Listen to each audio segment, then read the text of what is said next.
isang tao. Tama. Nagpapakita din po ito ng summary ng benepisyo ng mga produkto natin at nag-iiwan ng mas malaking impact. Yes. Kahit sa din lamang po. Calling card. Ang calling card po, wala pa rin naman talaga ako. Pero yun po ay pwede po natin ipagawa.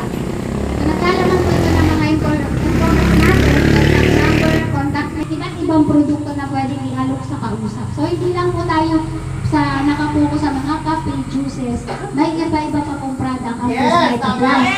Pag-aralan ng mga produkto bago ialok sa client at alamin daw ang tamang paggamit, kung saan dapat gamitin at kung paano gagamitin. Yes. Dito rin po nakalagay ang iba't ibang mga events na nangyayari sa kumpanya. Yes.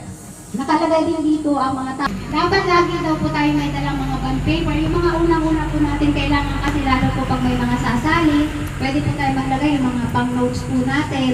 Kung pinasusulatan din po ito ng mga halagang natutunan natin tungkol sa negosyo.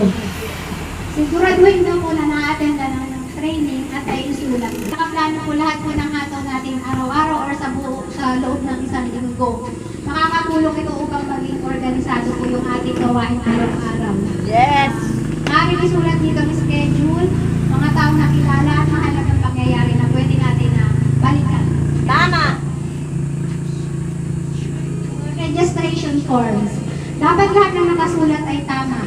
At totoo, upang maiwasan daw po yung mga discrepancies o yung pagpila po ng mali. Para pagdating po ng panang hindi po ng natatagalan po ba dapat kunwari ang cheque po ang pila.